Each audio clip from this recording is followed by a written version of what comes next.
So this is what we know so far. An urgent meeting with senior parliamentary officials to try and establish the extent of the loss incurred is actually scheduled for later today. Let's get you a sense of what else we can inform you about. Peace Mabe is the co-chair of the Joint Standing Committee on Financial Management of Parliament. She's with us now live via our video link. Peace, thanks very much for making time, and it's great to have you on the AM report. I want to start by perhaps just gauging where you're at as someone who's once worked in Parliament, given the extraordinary developments over the past couple of days. Has there been, at any stage of your working at Parliament, a time where you felt unsafe because of just the state of the building itself? Good morning, and thank you very much for the opportunity. I think, firstly, let me also clarify that I am a current serving member of Parliament, and for my period being in Parliament, I've never in any point felt unsafe, whether being threatened by security or the conditions of the building. As a member of Parliament, I want to confirm that I've never experienced that. Yeah, so in that sense, I guess what's taken place has taken you by surprise, especially because some reports are linking this to potential lapses in maintenance of the building that might have led to at least the fire spreading as much as it has. Well, yes, it has. It is unfortunate also that this has happened. But I think one also needs to appreciate the fact that there were no injuries, there were no loss of life. But what has happened is quite a great shock to all of us as South Africans, because Parliament is a national key point. Yeah. What kind of communication, if anything at all, has happened between you and some of the other co-chairs of the various committees in Parliament about what happens next? I mean, we've heard of this morning that the fire has now been contained, and the big question, of course, is around whether or not what has taken place will have any bearing on the work that you need to do. Well, we still not yet been briefed formally as a committee. Today, we had made necessary applications for our agent joint standing committee meeting to sit during this course of the day. It will be maybe before end of business today, given the fact that people are still on constituency work, members are still on constituency period. So once we've been given a formal briefing by the senior officials from Parliament and Public Works, then we'll be able from our side to then give a concrete report, and we'll also be able to draw conclusions whether it is safe for us to go there or not. But what we've been seeing on media, on social media, it looks like the damage it's severe, and the place might not be conducive for occupation. Yeah, the Speaker of the National Assembly saying yesterday that, in fact, it's completely gutted. When that urgent meeting takes place later today, what do you envision ought to top the agenda? Well, firstly, we know that it might be also too early for us to have expectations of answers. Of course, what would be more interesting and what we would want to know is that the source of fire. You know, we want to understand the source of fire.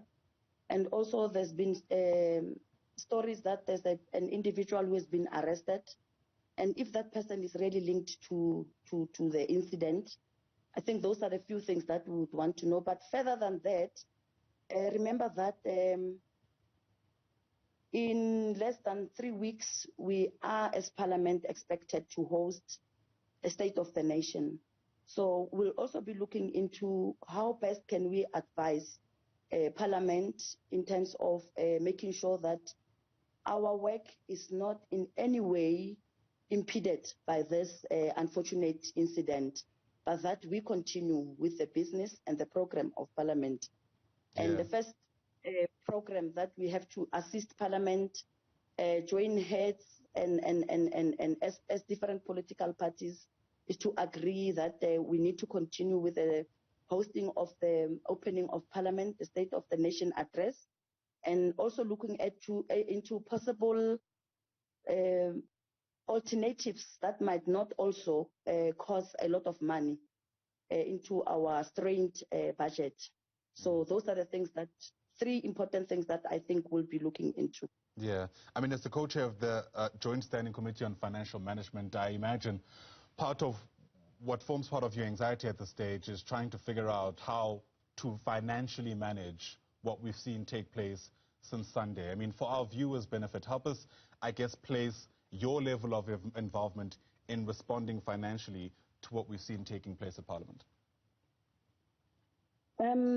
You would remember that Treasury has made some amendments in allocation of budgets. And the amount that was cut from Parliament from 2020-2021 budget financial year was close to 214 billion, which was an amount estimated to be more than 8.7% cut in the budget. So you would imagine if Parliament has to suffer losing such a lot of money, and with this that has happened, we also have other issues that we could not, other programs that we could not execute as expected because of the cut of the budget. So the first thing that I think maybe going forward as members of the committee is to also try and renegotiate a portion that should be reallocated back to Parliament's budget. So I think that's where we need to start. A review for the allocation of Parliament's budget, it is very urgent. Yeah. I mean, in that context, does it make financial sense, for instance, to have a State of the Nation address in person, given the costs that are associated with that? I mean, are you seeing perhaps a future where we might have to deal with another virtual SONA because of, the budget constraints that you've just outlined? I think because of the pandemic, we were introduced to a different life of conducting business. And we've seen that it is possible, just to connect everywhere, wherever you are, around the country. And it has been easy, and we have mastered that. But with the incident that has happened, I'm not sure if our IT equipment will be up to standard to be able to give us that kind of support. This afternoon's meeting will then start to establish whether IT system will be ready to assist us. If we are meeting physically, will it be worth doing that, given the fact that now Parliament, it is now faced with serious challenges of finances.